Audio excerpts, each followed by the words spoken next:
You can almost hear it again, the pulse of Dublin in the summer of 2016, streets thrumming with the roar of televisions and cheers spilling out of pubs. That night, Conor McGregor wasn't just a fighter, he was Ireland.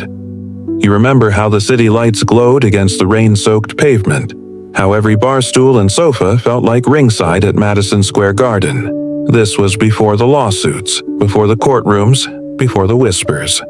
Back then, McGregor's every move felt cinematic. Swagger wrapped in silk, precision behind every punch, that grin like he already knew he was rewriting history. But fame, as you're about to discover, doesn't whisper when it turns on you. It roars. Welcome to 102 Hours, where you drift through real stories that echo long after the headlines fade. Tonight's journey, Conor McGregor, fame, fury, and legal battles, unravels not just the controversies but the quiet truths fame tries to bury. Settle in, breathe. Let the glow of your screen become a single candle in the dark. If you're listening from Dublin, maybe drop your local time in the comments. See who else is awake with you. And if you're somewhere far away, picture the River Liffey tonight, its current pulling fast and silent, much like the tides that once carried McGregor to the peak of the fight world. Now, as you listen, remember, the events you'll hear are real, documented in courts, reported by journalists, debated by fans.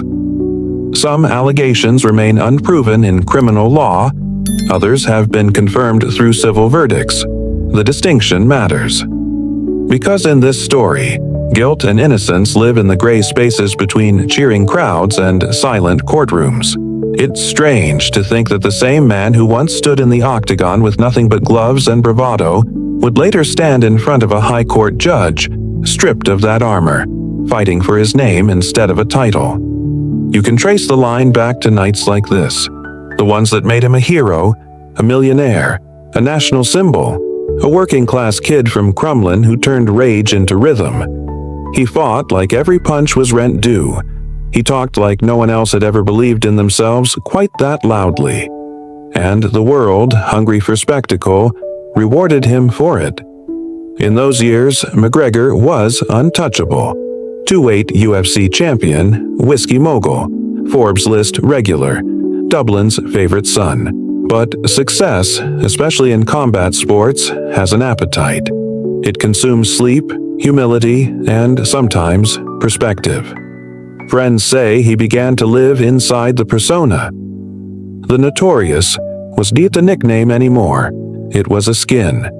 And when you live long enough as a myth, reality starts to feel negotiable.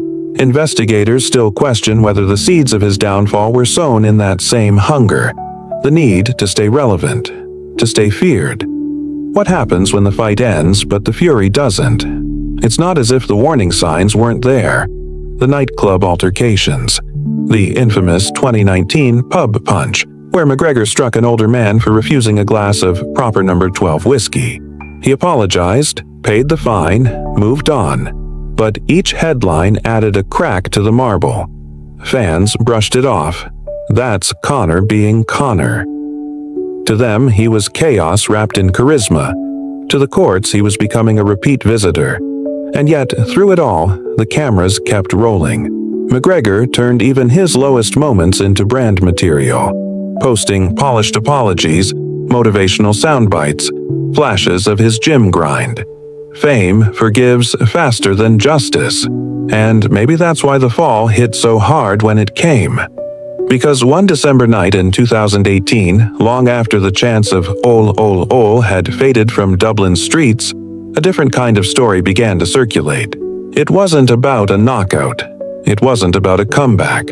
It was about an alleged assault, one that would shadow McGregor through the next 6 years of his life. That night, according to court documents, a woman named Nikita Hand went out for a Christmas party. What followed, she told the Irish High Court, was a nightmare in a hotel penthouse. A night of violence and humiliation. McGregor denied it immediately and absolutely. The police investigated. The director of public prosecutions chose not to press criminal charges, citing insufficient evidence. But the civil case moved forward. slowly, relentlessly. You might think such a moment would end a career, but McGregor's story has never followed the normal script. Even as lawyers exchanged motions and newspapers speculated, he was posting training videos, announcing fight comebacks, celebrating the birth of another child. To his fans, he was still the swaggering underdog. To his critics, he was proof that fame bends the rules.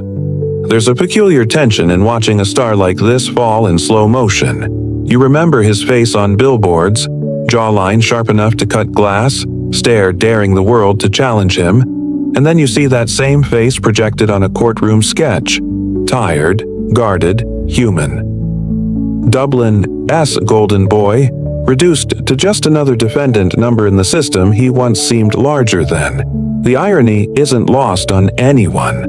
McGregor, the master of controlled chaos, now caught in a battle he couldn't punch his way out of. The high court case would stretch on for years, uncovering text messages, timelines, surveillance footage, all scrutinized frame by frame. And yet, the real fight wasn't in the evidence. It was in perception. Could Ireland still love its most controversial export? Or was this the night the cheers finally went silent? As you listen, it's worth pausing on that image. The man, the myth, the mirror. Because fame, fury, and legal battles isn't just about Conor McGregor. It's about what happens when a country builds an idol from flesh and fire, then watches him burn. Next, we'll step into the aftermath, the moment the octagon lights dimmed and the courtroom lights switched on. That's where the true battle began. You can still see the image that defined him. Conor McGregor, bare-chested, arms outstretched, veins like cables, the Irish tricolour draped across his shoulders. That stance, half warrior, half rock star, once electrified the fight world. But now, imagine that same figure. Years later, standing not in an octagon but behind a wooden table, under fluorescent lights, in a Dublin courtroom. The posture is different. The crowd is different. The roar has been replaced by the rustle of papers, the tap of a judge's gavel, and the uneasy silence of reporters waiting for a verdict. You feel the shift, from cage king to court defendant. The transformation wasn't sudden, it crept in like a slow leak in a championship belt. Fame, for McGregor, was a double-edged sword. On one side, glory, titles, brands, endless wealth. On the other, scrutiny, cameras at every turn, headlines ready to spin gold into scandal. For a man raised in Crumlin, a working-class neighborhood of Dublin, this was a long way from plumbing apprenticeships and late-night takeaways. But, as they say in Ireland, the higher the castle, the colder the wind. By early 2019, McGregor was still riding the aftershocks of his 2017 mega-fight with Floyd Mayweather. $500 million in pay-per-view revenue, private jets, whiskey deals, tailored suits worth more than cars. He had turned brashness into a business model. But outside the ring, the cracks deepened. That year, police confirmed they were investigating a sexual assault allegation against him dating back to December 2018. An event said to have occurred in a Dublin hotel's penthouse suite. The story leaked to the press before any charges were filed, a fact that infuriated both McGregor's camp and Irish law enforcement. He denied everything. Through his lawyers, he called the claims categorically false. Investigators gathered statements, forensic reports, CCTV footage, all of it sealed behind Ireland's strict privacy laws. For months, it seemed the story might fade away. And then, in 2020, it didn't. When the director of public prosecutions eventually declined to pursue criminal charges, citing insufficient evidence, many thought McGregor was free to move on. But the shadow remained. The alleged victim, Nikita Hand, turned to the civil courts, arguing that justice could still be served through damages and acknowledgement. This was the turning point. The moment when the man once known for his thunderous left hook discovered that some battles don't end with a knockout, but with a signature on legal papers.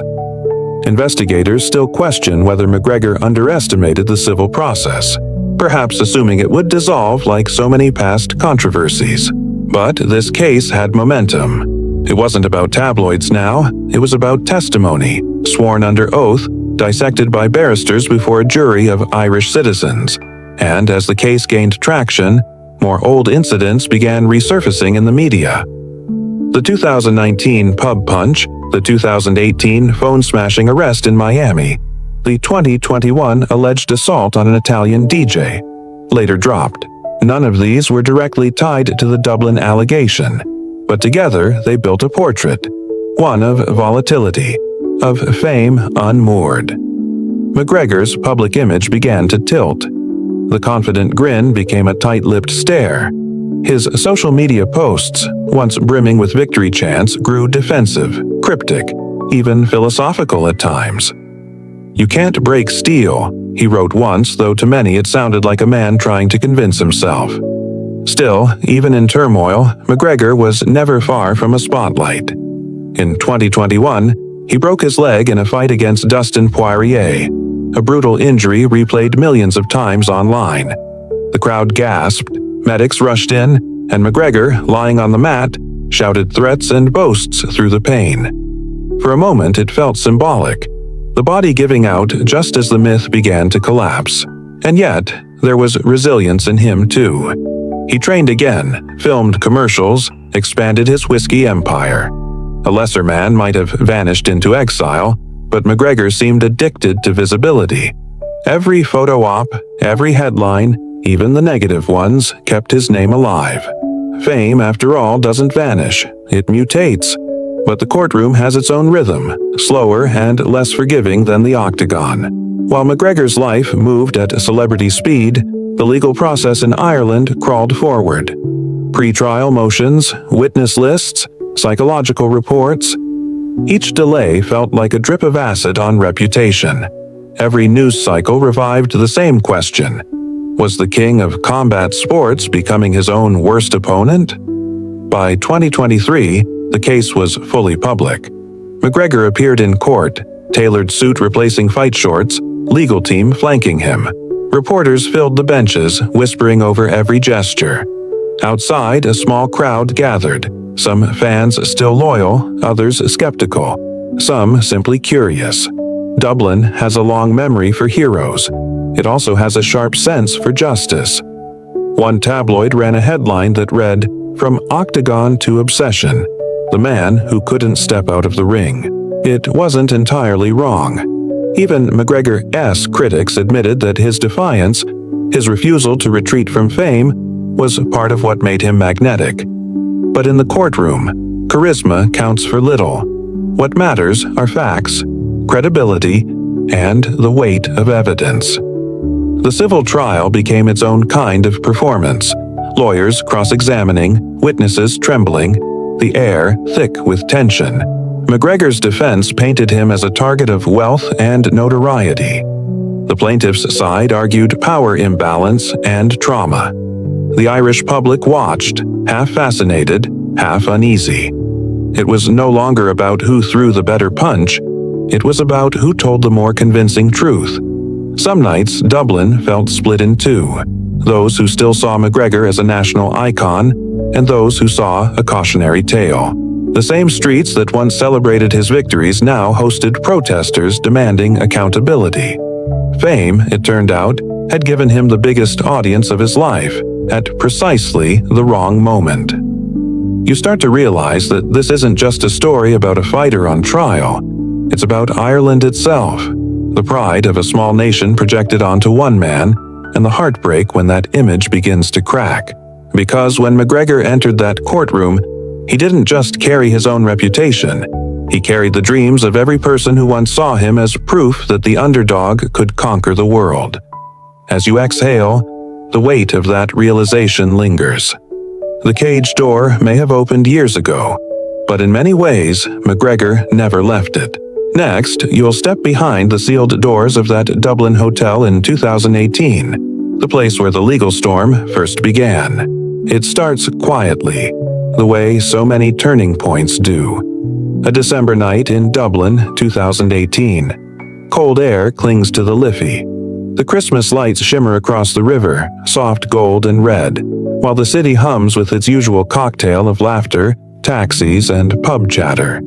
You can almost picture the warmth inside the Beacon Hotel in Sandyford. Music, glasses clinking, the comfortable chaos of the holiday season. That's where the story begins, or at least where two very different versions of one night would eventually collide in court.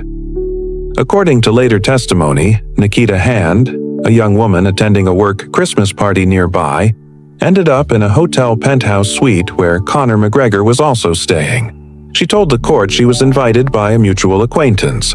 Nothing unusual in Dublin's nightlife, where celebrities and locals often share the same venues. What happened next, she said, was an encounter that changed her life forever. Her account, laid out years later in Ireland's High Court, was stark. She described fear, physical pain, and humiliation. She said she had been assaulted by McGregor in a violent and degrading manner. In her words, she left that suite not as the same person who walked in. McGregor's response was immediate and unwavering. Total denial.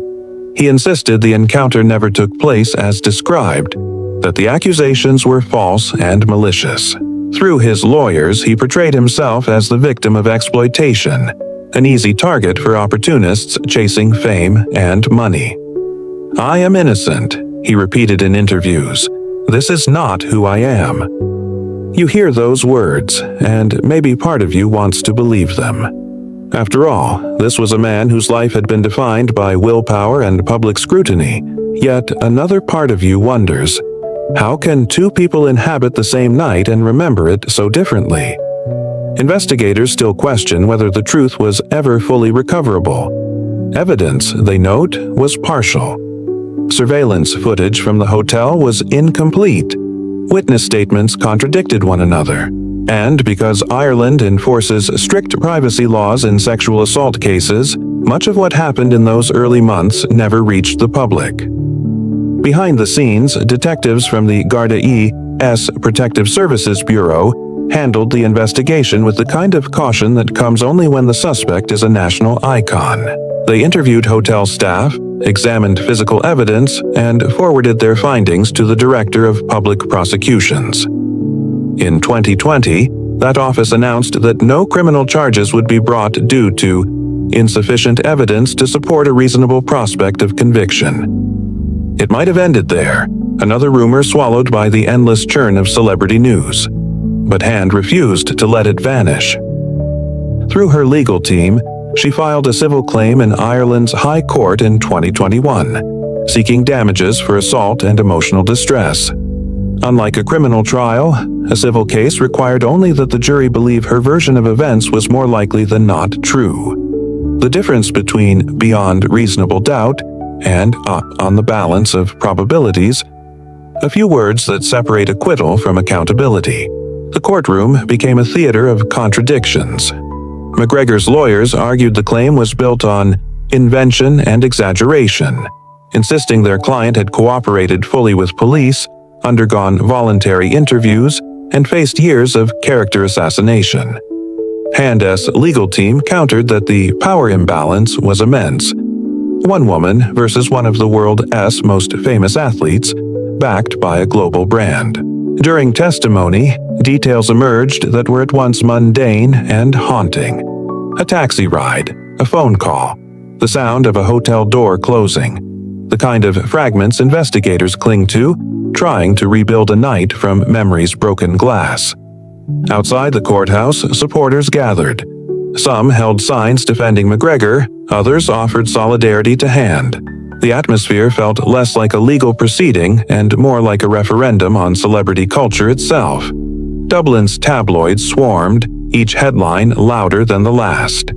McGregor kept training, posting workout videos to his millions of followers, captioned with phrases like, "War ready," and "They'll never break me."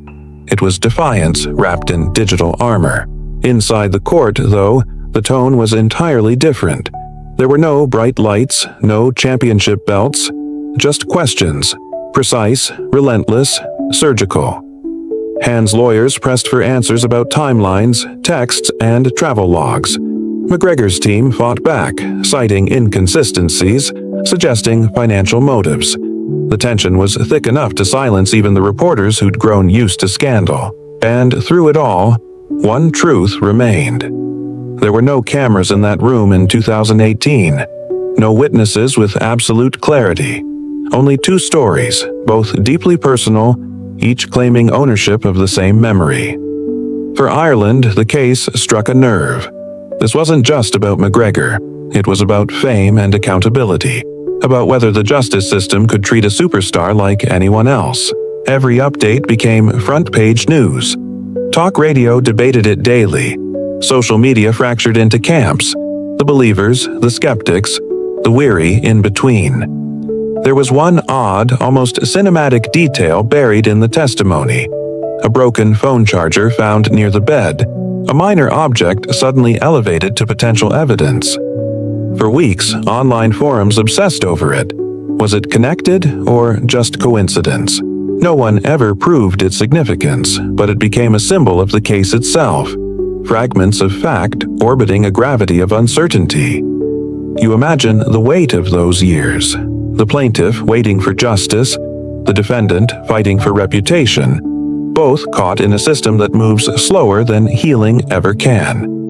And when the DPP's decision not to prosecute came, it was like a half-closed door. To some, vindication. To others, proof that power protects. Still, the story didn't end, because a civil trial was coming, and with it, a verdict that would echo far beyond Dublin's courts. As you sit with that thought, you might feel the unease of ambiguity. No matter where your sympathies lie, one truth is inescapable. In the absence of certainty, the question lingers. What really happened that night in the Beacon Hotel? And how do you live when your name, your body, or your fame becomes the battlefield? Next, you'll step into the civil courtroom itself, the place where silence finally broke and Ireland held its breath for a verdict. The phrase, insufficient evidence, you've heard it before. Clean, clinical, final. In 2020, those two words ended the criminal investigation into the 2018 hotel incident. For Conor McGregor, they meant no criminal trial, no possibility of prison. But for Nikita Hand, they meant something else entirely. No closure, no formal recognition of harm, no voice in a courtroom. It's a strange kind of silence, the one the law leaves behind when it says, "We cannot prove this beyond a reasonable doubt." That silence, however, didn't last long. Because in Ireland's civil system, there's another route. One less about punishment, more about acknowledgement. And that's where McGregor found himself next. Not facing criminal prosecution, but facing civil judgment. You can picture the contrast. A criminal court demands proof to the highest possible standard, facts so solid that doubt itself collapses. But in civil law, it's different.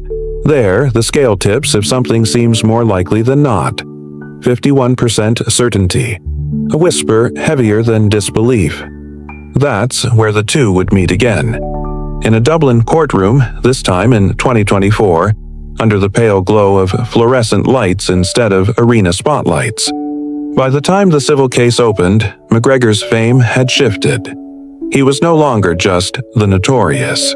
He was a brand stretched thin, whiskey magnate, father, and frequent tabloid headline. His team framed the case as a money grab, a malicious attempt to exploit his celebrity. Hand's lawyers framed it as survival, a fight for truth in a system that had already failed her once. The High Court trial began in November 2024, and almost immediately it became a national obsession. Reporters lined the halls. The courtroom sketch artist's pencil barely kept up. McGregor arrived each day in tailored suits, silent, sometimes nodding to his lawyers, sometimes glancing briefly toward the press benches. He didn't testify in person, but his presence dominated the air. Inside, the arguments were surgical. Hand's testimony was harrowing.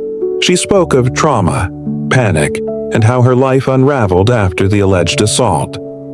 McGregor's defense team countered with precision, dissecting inconsistencies, questioning motives, pointing to the absence of physical evidence and the DPP's earlier decision not to prosecute. And yet, despite the precision, something larger loomed over the proceedings. Fame has gravity. Jurors, though sworn to impartiality, are human. They've seen the man on TV, in ads, on championship posters. To sit in judgment of him is to wrestle not just with facts, but with a country's collective image of who he is. Investigators still question whether that cultural weight influenced what came next, or whether it made the outcome even more remarkable. Because after days of testimony, when the jury returned, their decision was unanimous.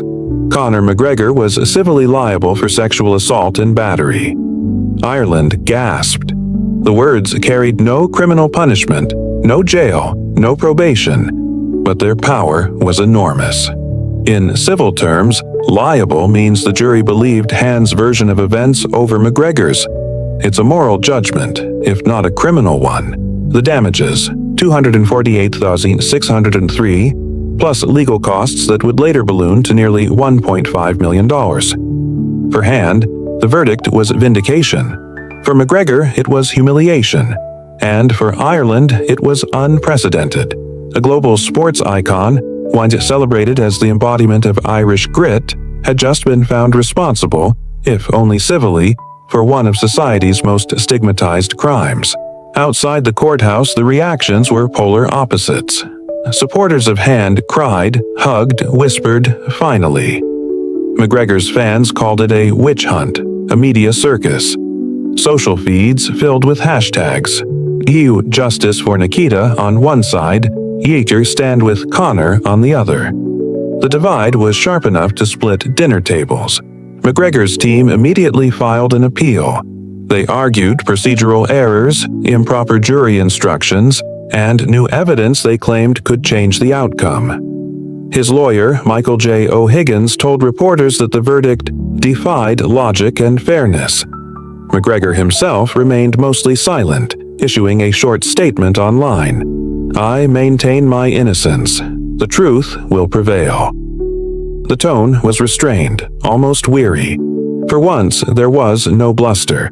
Still, the numbers were unavoidable.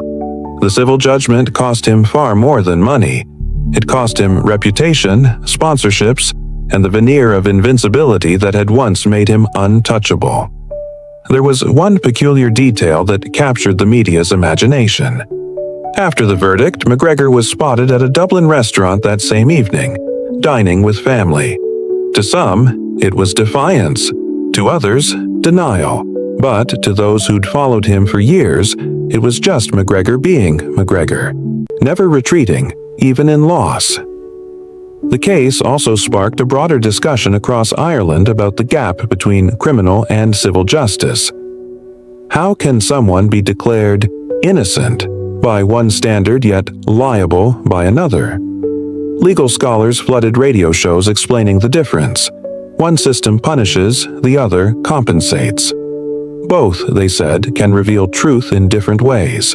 But the public doesn't think in legalese. They think in symbols. And in that moment, McGregor symbolized something painful: how power and fame can collide with accountability.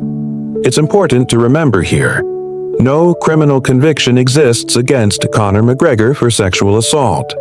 The civil finding does not equate to a criminal guilty verdict. The DPP's earlier conclusion stands. The appeal, at the time, was pending.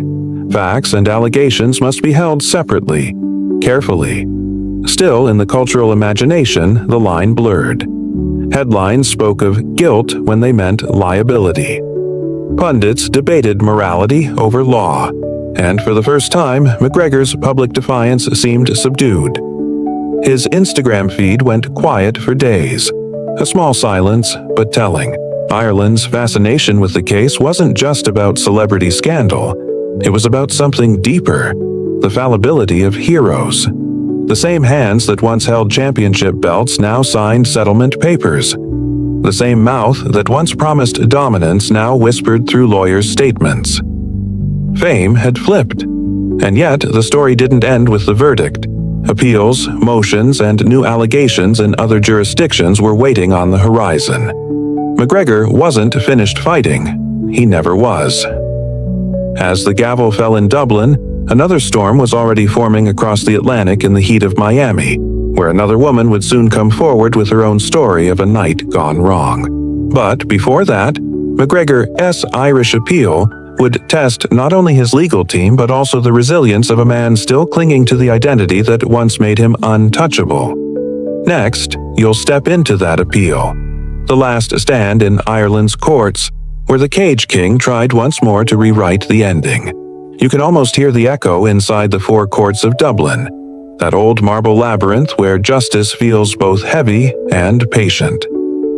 It's early 2025, cold enough for your breath to mist against the courthouse glass. The media vans hum outside, their antennas pointing toward the gray Irish sky. Inside, a familiar name fills the docket again: Conor McGregor, appealing the civil verdict that branded him liable for sexual assault. He's not walking in like a fighter this time. The suit is darker, the jawline tighter, the swagger dialed down just a notch. But his eyes, those restless, sparring eyes, still scan the room like it's an octagon. This isn't a match for belts or pride. It's a fight for redemption on paper, the kind where words replace fists and silence becomes a strategy.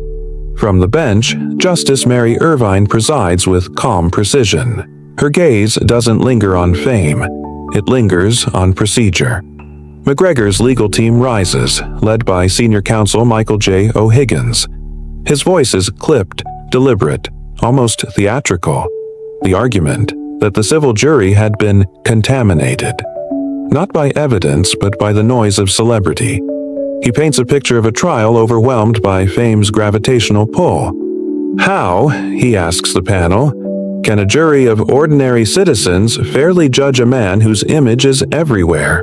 On billboards, whiskey bottles, video games? He calls it the penalty of notoriety. It's an old legal concept, but in McGregor's case, it lands differently. The opposing counsel counters just as sharply. They remind the court that civil juries are chosen precisely for their neutrality, that the original verdict wasn't swayed by tabloids but by testimony. Raw, consistent, credible. Fame, the lawyer says, does not erase accountability. You can sense it. Both sides know this isn't just about money or even the verdict itself. It's about rewriting the story that the public already believes. McGregor sits motionless through much of it. He's been warned to appear composed, disciplined, no clenched fists, no muttered reactions.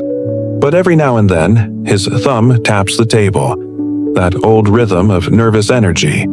The same rhythm he used before stepping into the cage. Investigators still question whether McGregor's legal team truly believed they could overturn the verdict, or whether the appeal was more symbolic, a statement to his sponsors, his fans, and himself. Meanwhile, outside, the crowds split in two camps. On one side, supporters waving flags, chanting, "Not guilty," even though the appeal is civil, not criminal. On the other, quiet clusters of women's rights advocates holding placards that read, "Believe women." Between them, journalists stand like referees, trying to translate chaos into headlines. It's easy to forget that in Irish legal history, cases like this are almost unheard of. Civil findings of sexual assault against such a high-profile figure are vanishingly rare.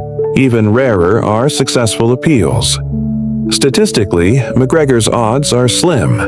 But odds, as his fans love to say, have never stopped him before. Then comes the quirky part. The unexpected twist that turns headlines into curiosities. During a break in proceedings, McGregor is spotted signing autographs outside the courthouse. Yes, really. Between hearings, he steps out for a cigarette, and a small group of teenagers ask for photos. He smiles, poses, signs his initials. The clip circulates online within minutes. "Conor's still got it," one fan posts. "Still a champ." To his critics, it's proof of his detachment. That even here in the shadow of the high court, image still matters more than introspection. Back inside, the tone is sharper. The appeal zeroes in on one issue: whether the civil jury was improperly influenced by references to McGregor's prior misconduct, bar fights, public arrests, past allegations. His lawyers argue that these details painted him as a man predisposed to violence, tipping the scales unfairly. The opposing side pushes back. The jury heard what was legally admissible, they say. No more, no less. Weeks later, the appellate decision arrives quietly, tucked inside a 34-page judgment. The headline is simple, clinical. Appeal denied. Civil verdict stands. For McGregor, it's a second loss, quieter but heavier. The judgment affirms the original finding. The damages remain. So does the label liable. And yet, there's something haunting about his reaction. No fiery press conference, no video statement. Just a short message on X, formerly Twitter. Respect to the courts. My family, my team, my faith, they keep me strong. I'll continue to fight in my way. God bless. It's measured, maybe even sincere, but beneath the politeness, you can sense the burn. McGregor's empire, whiskey, fashion, fight promotions, all built on confidence and dominance, now carries a shadow he can punch his way out of. Still, life moves on. UFC rumors start swirling again. A comeback fight, maybe, maybe not. His name remains box office gold. The same charisma that sold fights now fuels speculation. Redemption narratives sell too, after all. But Ireland has changed since that first trial. The Me Too wave that reached its shores reshaped how the public sees power and gender. Talk shows and podcasts debate whether McGregor's downfall is self-inflicted or systemic, whether his case represents personal failure or cultural reckoning. One late-night commentator puts it perfectly. Ireland used to cheer when Conor swung his fists. Now it listens when the law swings back. Still, the fighter in him refuses to retire. Behind closed doors, his lawyers explore international legal options, even potential defamation suits against outlets that blurred liable into guilty. There's talk of appeals to the European Court of Human Rights. Ambitious, unlikely, but not impossible. In this strange limbo, McGregor becomes both symbol and cautionary tale. Fame built his throne. Fury cracked it. The courts merely confirmed the damage. And yet, here's the paradox, his fan base hasn't vanished. It's hardened. To them, every courtroom defeat feels like another fight against the system. They chant his name online, flood comment sections, frame him as a misunderstood warrior. The appeal may have failed, but McGregor's mythology remains undefeated in the hearts of the faithful. Next, you'll cross the Atlantic to Miami, where McGregor's fury and fame once again collided in a nightclub under neon lights, setting off another legal storm that would test the boundaries of truth, reputation, and consequence. It's humid, loud, and pulsing in shades of neon pink and ultraviolet blue. The kind of Miami night that promises trouble long before it delivers it. You can almost feel the bass thudding through the floorboards when you step into Kaseya Center, June 2023. The crowd's wild, half for the NBA Finals, half for the man on stage. Conor McGregor, guest of honor, back in America, back in the glare. You remember this one? Cameras caught it all. The promo skit gone wrong. McGregor, in a black satin suit, stepping into the arena to promote his energy drink, Tidal Sport, with the Miami Heat mascot, Bernie. The bit was supposed to be harmless, a playful, fake fight. Instead, McGregor threw two real punches. Bernie went down hard. The man inside the costume ended up in the hospital. The internet laughed first, then winced. But that was just the warm-up act. Hours later, as the city wound down from the finals, McGregor found himself at Club Live, that infamous Miami institution where celebrity and chaos share the same velvet rope. The music's thick, the air sweeter than it should be. Bottles pop, phones flash, and somewhere near the VIP section an argument sparks. Short, sharp, like a match strike. By morning, the headlines explode. Woman accuses Conor McGregor of sexual assault at Miami nightclub. The accusation comes fast, accompanied by a civil lawsuit filed in Florida. The woman, unnamed in public filings, claims McGregor forced himself on her inside a bathroom stall during the post-game party. She says security blocked her exit. McGregor's team immediately denies everything, calling it false, defamatory, and opportunistic. The Miami Police Department confirms an investigation but keeps details sealed. No charges are filed. The legal term is familiar now: alleged. It's the word that hangs between fact and fiction, used when law and evidence haven't yet aligned.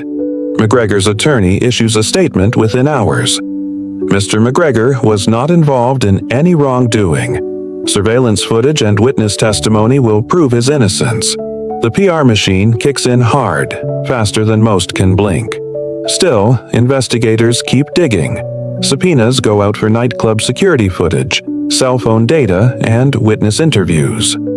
Miami detectives quietly note how closely the allegations mirror those from Ireland. Alcohol, fame, late night, blurred consent. Investigators still question whether these parallels suggest a pattern, or simply coincidence amplified by celebrity. You can almost see McGregor's frustration. He's no stranger to legal fights, but this one hits differently. America has its own media tempo: relentless, scandal-hungry, unforgiving. Within days, TMZ posts a clip of McGregor at the same club earlier that night, smiling with fans, drinks in hand.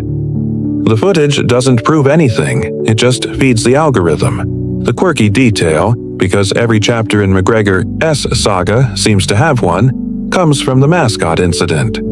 The man behind Bernie later jokes to the press, he punches hard, even when he's pretending. McGregor's team sends him flowers.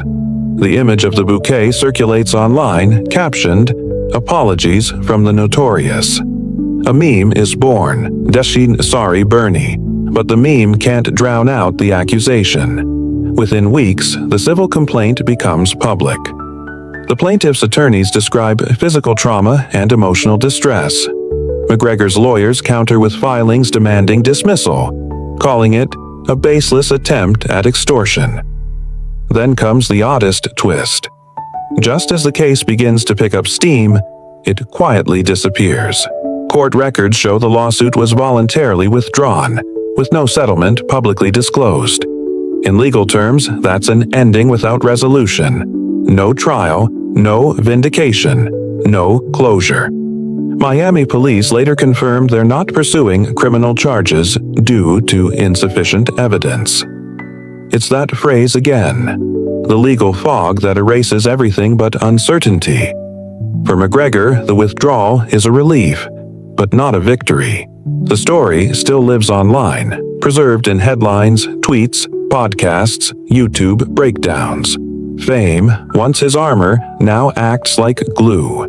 Every accusation sticks longer than it should. In private, according to sources close to his camp, McGregor becomes more cautious. Fewer public nights out, more time training or at home with family. For a man who built his empire on public chaos, retreat feels unnatural. But even warriors need silence when the crowd turns skeptical. By late 2023, he's back in Ireland briefly, nursing an injury and filming promotional material for his whiskey brand. In interviews, he dodges direct questions about Miami. "All nonsense," he says once. "You know the game. They love to take the lion down." The phrasing is pure McGregor. Pride worn like armor, deflection sharpened into performance. Yet for those following the case closely, the shadow lingers. Investigators still question whether key evidence in the Miami incident, security footage, messages, and phone data, was ever fully examined before the civil case was dropped. The lack of transparency fuels conspiracy threads online, mixing genuine inquiry with wild speculation. Mainstream outlets, careful to stay factual, summarize it simply. McGregor accused, denied allegations. Investigation closed without charges, civil suit withdrawn. That's it. 4 sentences that flatten chaos into something manageable. Meanwhile, his business empire rolls on. Proper Number 12 whiskey remains a global brand, though his promotional appearances become less frequent. The UFC teases his comeback again, dangling the possibility of a 2025 fight. Sponsors hesitate but don't flee. The strange truth about McGregor's Miami Storm is that it's both major and minor. Major because of the seriousness of the allegation, minor because it never reached trial. It exists in that gray legal twilight, the one where neither guilt nor innocence can be conclusively declared. In that twilight, McGregor thrives. He has, in some sense, made a career out of uncertainty, out of blurring the line between spectacle and sincerity. And so, as the Miami Storm fades, another front forms quietly. Not in nightclubs, but in court filings. Defamation suits, business disputes, and the slow burn of reputation repair. You can feel it now. The pattern hardening. The fame, the fury, the legal battles. Each one circling back to the same question that investigators still whisper. Is Conor McGregor the victim of his fame, or the architect of his downfall? The next chapter shifts from accusation to empire management. How McGregor begins reshaping his brand, one lawsuit, one bottle, one headline at a time. You can almost smell the oak barrels before you see them. Rows upon rows of whiskey aging in a dim Irish warehouse. The label reads, Proper Number 12, McGregor's proudest non-fight creation, his bridge from the cage to commerce. But as 2024 rolls into 2025, the scent of ambition begins to mingle with something sour. Scandal, fame, fury, and legal battles. They don't just follow McGregor into courtrooms. They ripple outward through contracts, sponsorships, partnerships, and every bottle bearing his name. The business empire that once felt untouchable suddenly finds itself under siege. You can picture his boardroom now. Leather chairs, muted voices, and one very restless man at the head of the table.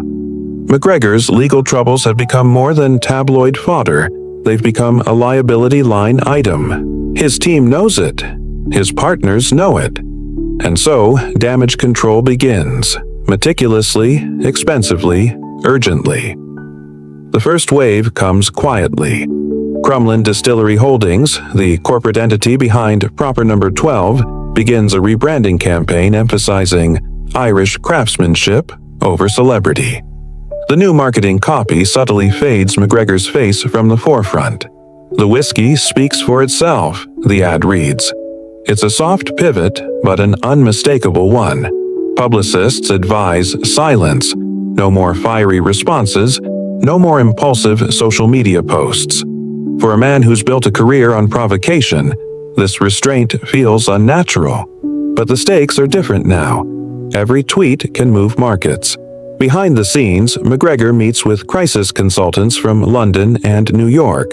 They call it reputation triage. The process is clinical. List every public controversy, rank by severity, and counter with controlled messaging.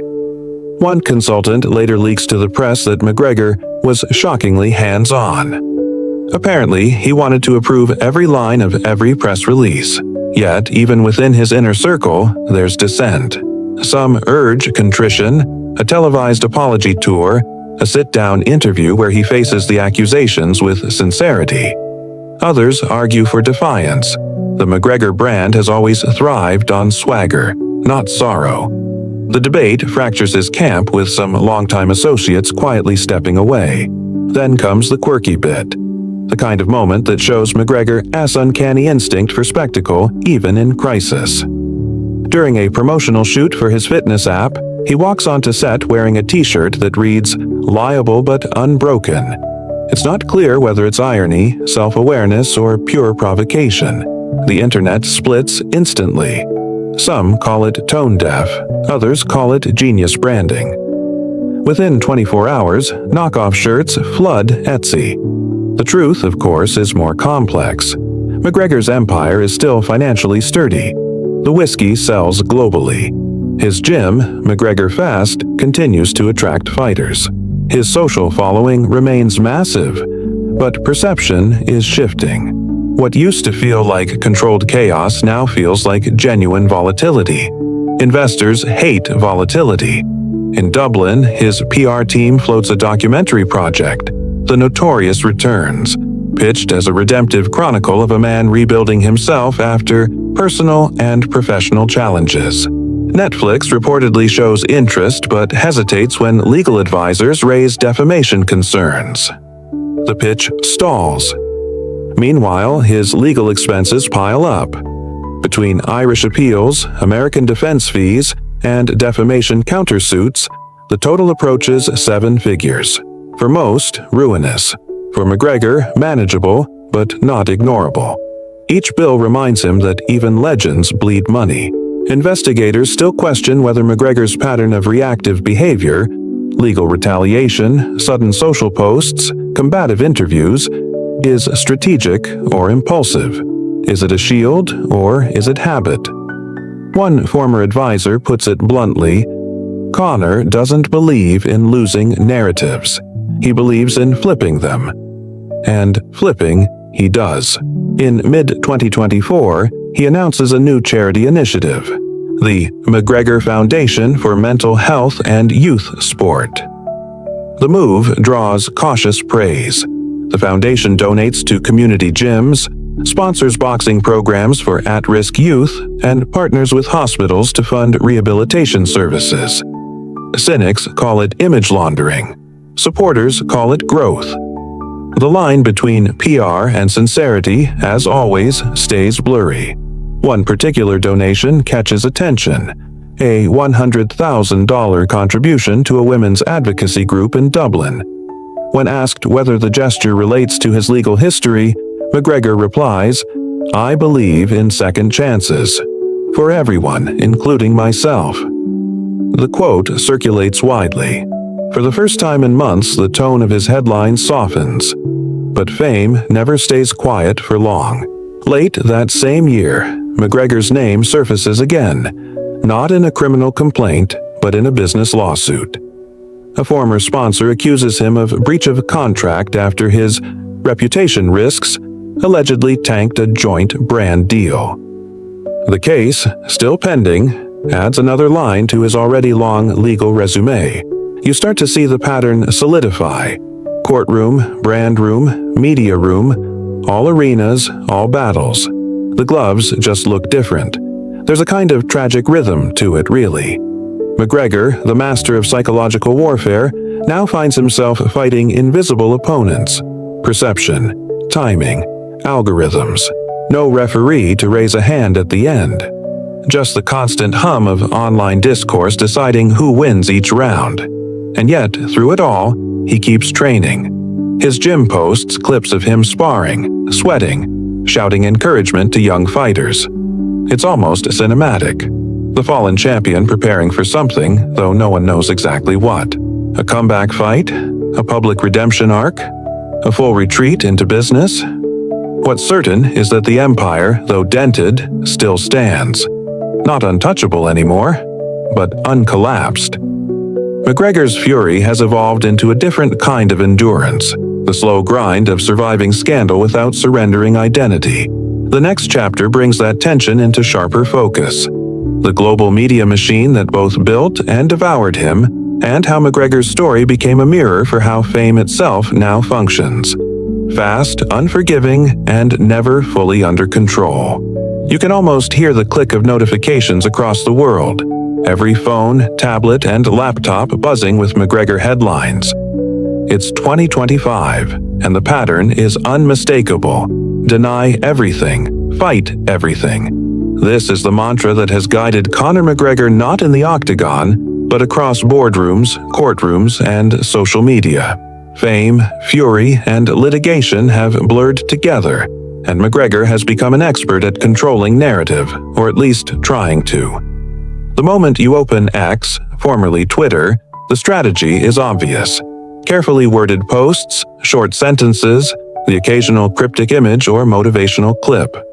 One post reads, "They want to take me down, but the story isn't over. Watch carefully." Another video, filmed in his private gym, shows him shadowboxing with his shirt off, sweat dripping, fists snapping in the air. No words, just presence. It's public messaging as performance art, a direct reminder that visibility equals power. Every press conference follows the same choreography. Lawyers stand close, a prepared statement is read, cameras roll, questions deflected. McGregor repeats his favorite lines. "I am innocent. Everything else is speculation." He smiles occasionally, flashes his signature grin, a controlled weapon in itself, and walks away before any question might trap him. Investigators still question whether this strategy is effective long-term. On one hand, it reinforces his loyal fan base's belief in him. On the other, it hardens public perception against him among those who feel that accountability requires acknowledgement, not denial. Meanwhile, mainstream media circles with varying tones. Some outlets describe him as a fallen superstar trying to claw back relevance. Others label him a media-savvy manipulator, carefully curating his image to appear unbroken. In the digital age, control of the story can sometimes outweigh legal realities. McGregor seems to understand this better than anyone. One particularly quirky incident captures his PR style perfectly.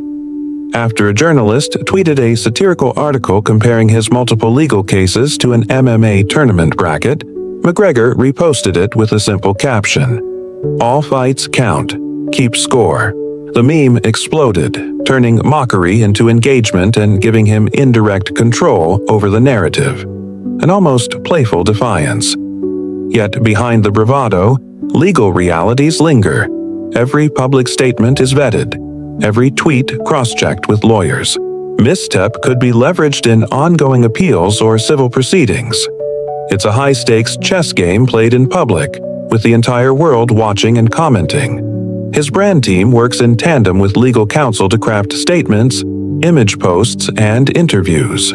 They insist that McGregor always stays in control of tone, balancing defiance with just enough humility to avoid inflaming public opinion further. It's a delicate dance, especially for a man whose instinct is to confront, taunt, and dominate. Despite appearances, there's evidence that these tactics take a toll. Former associates report late nights filled with phone calls, rapid-fire legal consultations, and strategic planning sessions. McGregor, they say, obsesses over perception as much as performance. Every post, every interview, every public appearance is calculated to influence both fans and critics.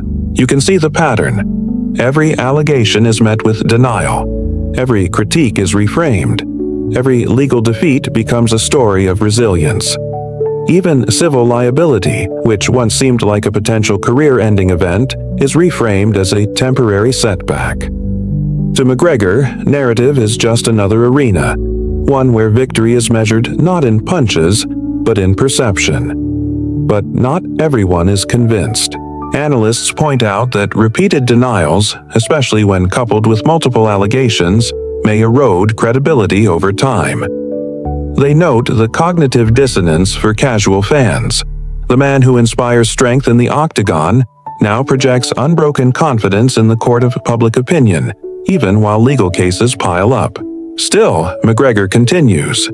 Every podcast interview, every promotional clip, every social media post is a carefully curated performance, balancing charm, menace, humor, and vulnerability. Always second-person storytelling in action, drawing the audience in, letting them feel they're part of the fight. And here's the stark reality. The public defense isn't just about denial, it's about endurance. McGregor knows that fame, like fury, is persistent, unforgiving, and sometimes cyclical. To survive it, he must appear unbroken, untouchable, and always prepared for the next round. The next chapter takes this endurance further, exploring how the doping allegations and missed tests add another layer of tension, one that challenges not just his physical dominance, but the narrative of invincibility he works so hard to maintain. You can almost feel the fluorescent lights of a sterile laboratory, the metallic scent of testing kits, and the quiet hum of machines that decide athletic fates. It's 2023, and Conor McGregor finds himself once again under scrutiny. This time, not for courtroom drama, but for what flows through his veins. Doping allegations are unlike lawsuits or social media storms. They are measured in micrograms, in timing, in biology. One mistake, real or perceived, can undo years of triumph. The controversy begins subtly. The United States Anti-Doping Agency, USADA, which monitors UFC fighters, flags a potential violation stemming from a routine out-of-competition test. The announcement is carefully worded. Notification of potential anti-doping rule violation. Investigation ongoing. No conclusions yet, but the whispering starts. Investigators still question whether McGregor's travel schedules, frequent international flights, promotional events, and training in multiple countries complicated the timing and documentation of his tests. A few weeks later, the story breaks. A missed test during a window in 2022. Under USADA rules, failure to submit a sample within the designated period counts as a violation. The UFC, which prides itself on maintaining athletic integrity, suspends McGregor temporarily from promotional events. Headlines explode. Notorious fighter misses drug test. Suspension looms.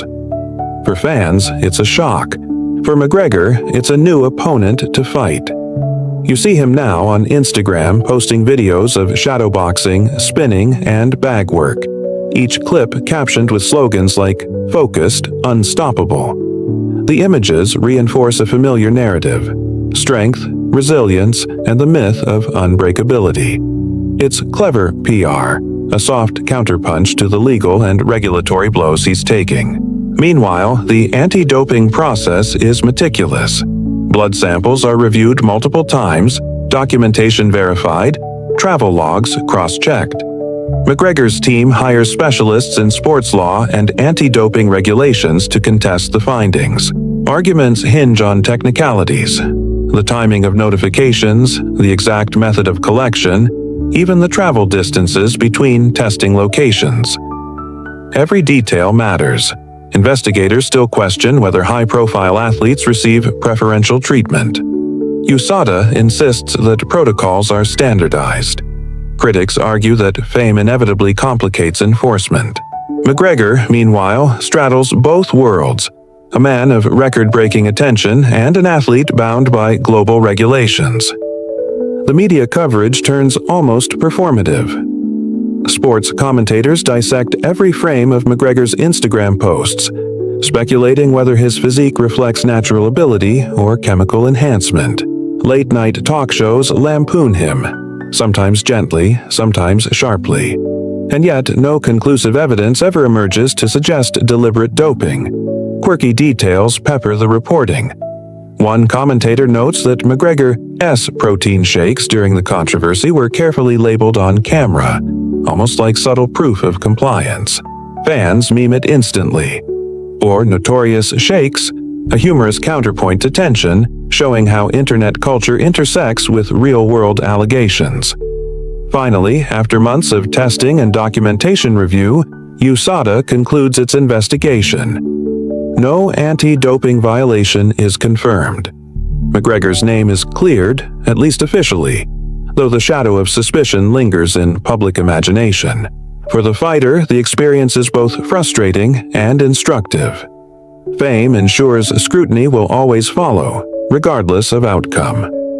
The episode illustrates a recurring theme in McGregor's life: the intersection of celebrity and accountability.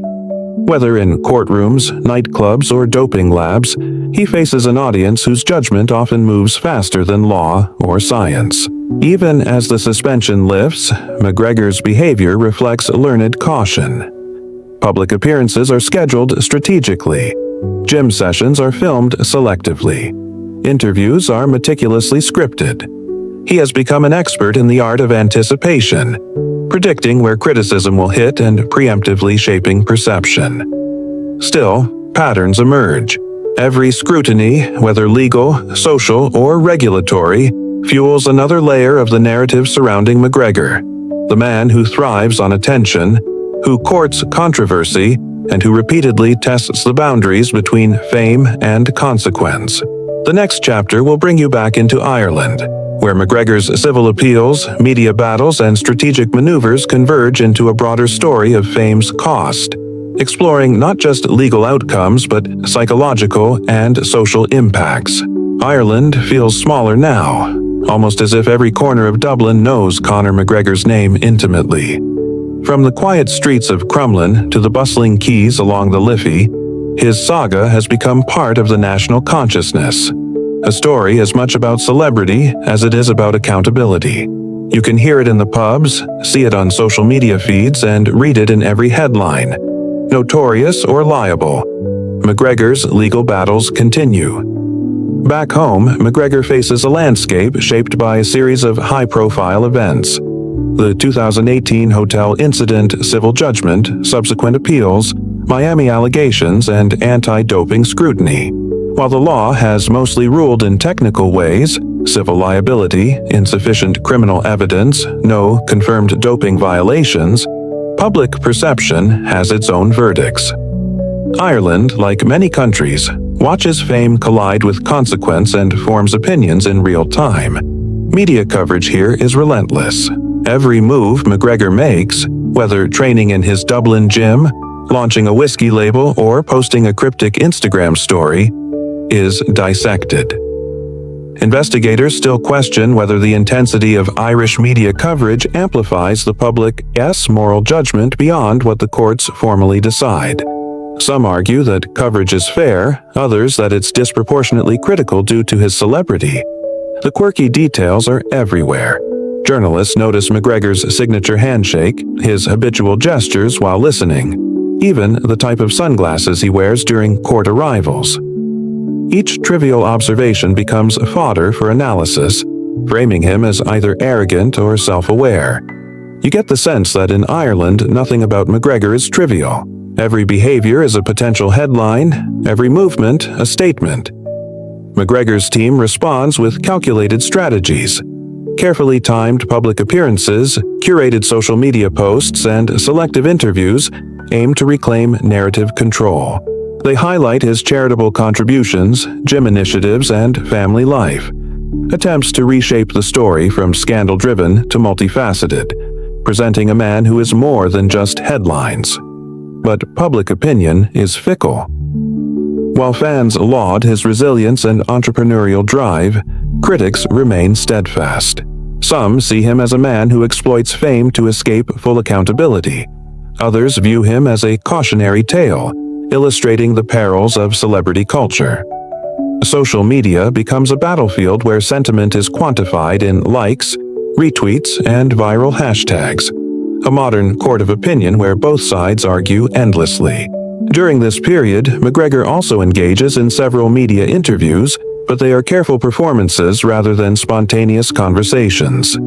He speaks about training, ambition, and legacy, often reframing past events as lessons learned.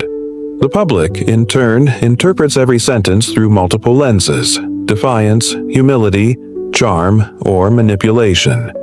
Investigators still question whether McGregor consciously crafts ambiguity to maintain fan loyalty while minimizing reputational damage. One particularly quirky moment illustrates this perfectly. During a late-night talk show interview, McGregor laughs when asked about his Miami allegations, saying, "I've had more opponents in my life than you can count, and some of them exist only in headlines." The audience laughs, the clip circulates, and the meme machine goes to work, turning his wry acknowledgement into viral content. Humor, it seems, can diffuse scrutiny, at least temporarily. Despite his best efforts, however, Ireland remains deeply divided. Scholars, journalists, and casual observers debate: how much does fame shield accountability? How does celebrity affect both civil and criminal justice? McGregor's story becomes a case study, cited in law reviews, media analysis, and even psychology papers. His life is no longer just about fights or whiskey. It's a lens through which society examines justice, perception, and power. Yet, amidst the scrutiny, McGregor continues to operate as if life were an octagon. He trains rigorously, launches new products, and maintains an online presence that merges authenticity with performance. He's both participant and observer in his own legend, navigating a landscape where every public appearance is measured for impact. And there's a subtle, almost meditative quality to his strategy. Fame has become both his ally and adversary. Fury, once directed at opponents in the cage, is now channeled into preparation, image management, and controlled interactions. Every legal battle, every media storm, every public reaction contributes to the broader narrative he carefully shapes. Not just a fighter, but a survivor, a strategist, and a man whose life is inseparable from spectacle. As you sit with this, you realize Ireland is not just a backdrop. It's a mirror, reflecting every triumph and misstep, magnifying the collision between celebrity, justice, and public sentiment. McGregor's story here illustrates the challenge of living under constant observation, where every action is analyzed, judged, and immortalized in media cycles. The next chapter zooms out to the global stage, exploring how McGregor's story resonates internationally. How fame, fury, and legal battles collide across borders and cultures, and how the world interprets a man who seems untouchable yet constantly tested. You can feel it in the way headlines scroll across screens worldwide. New York, London, Tokyo, Sydney. Conor McGregor's name flashing with every major update. Fame, fury, and legal battles are no longer confined to Dublin or Miami. They now occupy the global stage. Every allegation, every court ruling, every promotional stunt becomes part of an international spectacle. You watch it unfold and realize that celebrity operates under different rules once the world is watching. After the Irish civil case and the Miami allegations, McGregor's reputation becomes a litmus test for media across continents. In Europe, newspapers debate the morality of celebrity impunity. In North America, pundits dissect how athletes navigate fame and accountability. In Asia, fans are fascinated by the personality, his brashness, confidence, and charisma, often divorced from legal details. Investigators still question whether global coverage affects local judicial outcomes, suggesting that the weight of worldwide attention could subtly pressure the players involved. McGregor responds strategically. He launches international media tours, visiting gyms, TV shows, and sports expos. Carefully framed interviews emphasize training, family, philanthropy, and the human side of fame. Each appearance is curated to reinforce resilience while minimizing controversy. The narrative is consistent. McGregor is a fighter in every sense, physically, mentally, and socially. You notice the quirky details. During a press appearance in Tokyo, he wears a t-shirt that reads "Notorious Worldwide," a subtle nod to both fame and the inevitability of scrutiny. A reporter asks if he worries about repeated legal challenges. He smiles, almost sleepily, like you might in ASMR, whispers, "I've faced bigger storms in the cage. This is just another round." The line becomes a viral clip, shared and remixed endlessly, blending humor with bravado. Meanwhile, social media metrics track every interaction. Posts from his official channels receive millions of likes and comments, but sentiment is mixed. Some fans champion his perseverance, others critique his conduct. Memes, hashtags, and comment threads shape perception faster than courts or legal statements ever could. It's a digital trial where public opinion is both jury and executioner. Investigators still question whether McGregor's skillful navigation of global attention could influence potential legal cases in other jurisdictions. They note that his worldwide image may act as both shield and magnifier, complicating efforts to pursue claims or gauge public sentiment accurately. Fame, it seems, functions as both armor and spotlight, protecting and exposing simultaneously. In addition to media management, McGregor also begins international collaborations, promotional events, partnerships with global fitness brands, and his whiskey expansion into new markets. Each venture serves dual purposes. business growth, and narrative reinforcement. Success abroad bolsters his image at home, creating a feedback loop where commerce and reputation feed each other. Even critics acknowledge the effectiveness of this strategy.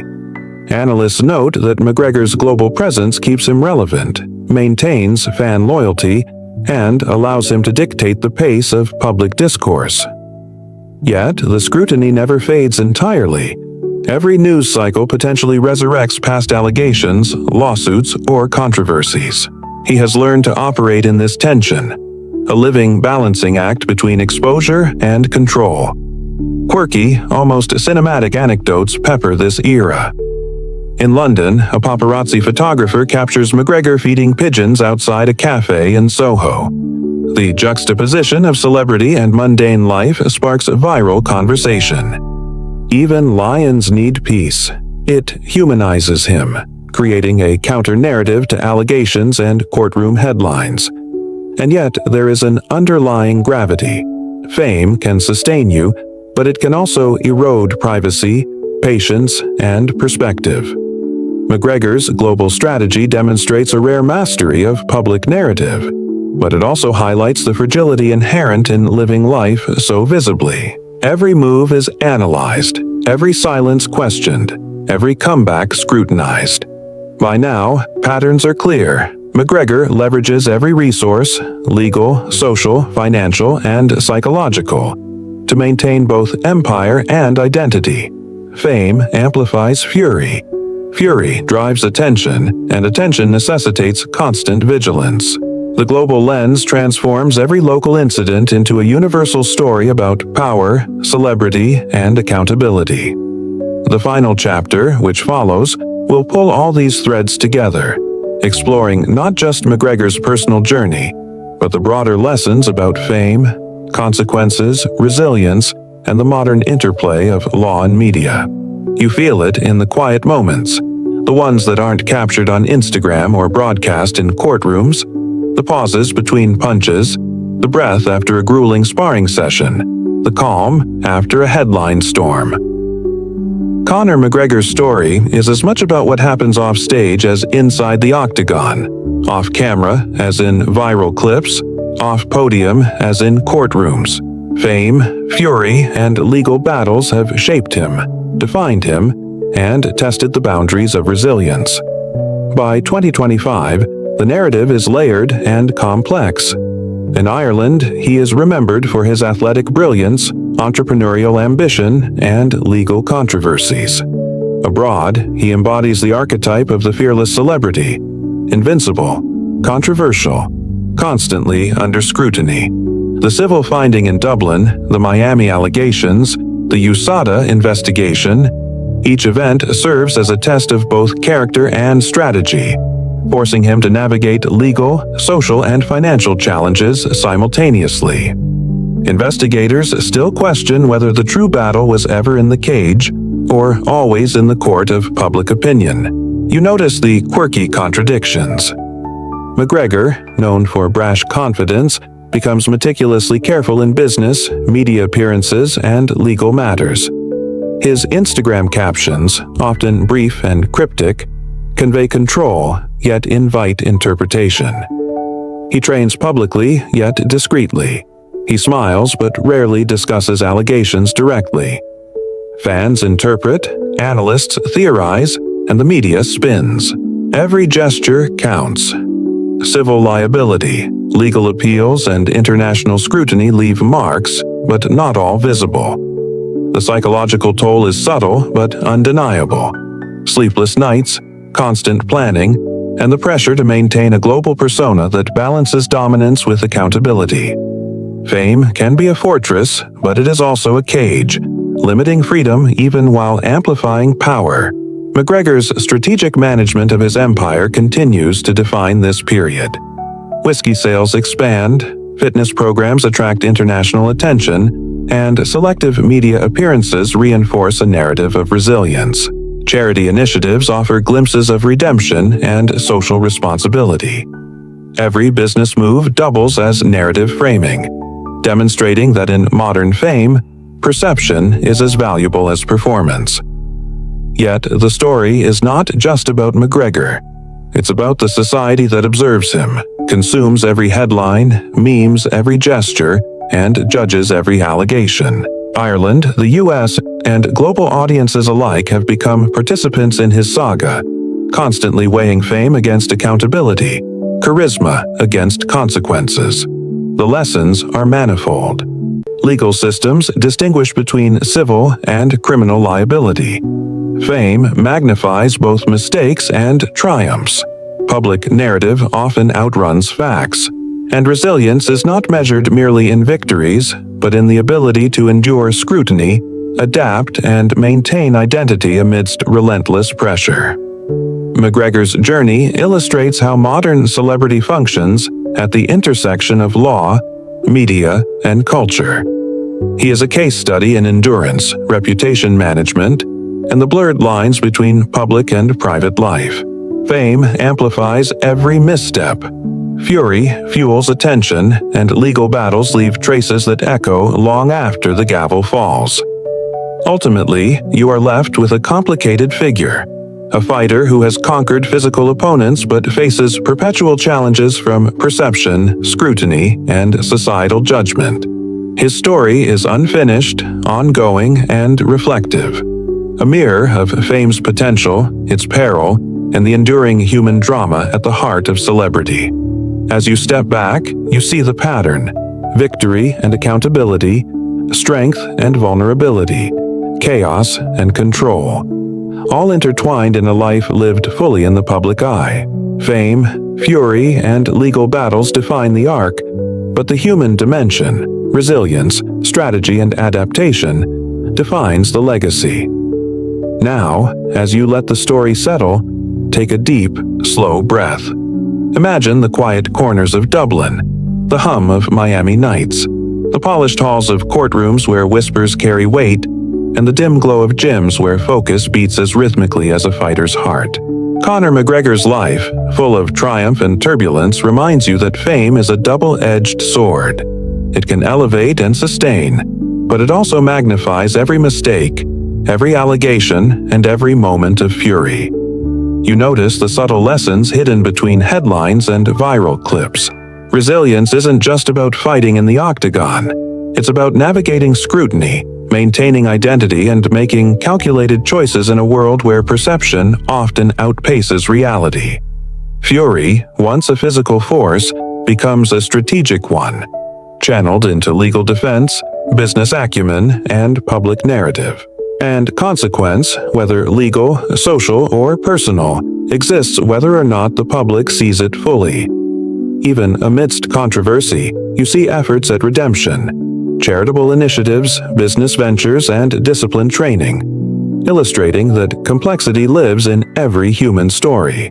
McGregor's narrative is neither purely heroic nor entirely cautionary. It's a testament to the interplay of power, choice, and consequence. Now, gently close your eyes and let the images fade. The neon of Miami, the echoing halls of Dublin courts, the hum of a gym, the glare of global attention. Feel the rhythm of his story, not as judgment, but as a reflection on how fame, fury, and legal challenges shape lives, and how resilience can emerge even in the harshest spotlight. Let the calm sink in. A life of intensity has lessons for all who watch. Fame is transient, reputation is fragile, and the human spirit endures. Sometimes battered, sometimes emboldened, but always capable of navigating storms.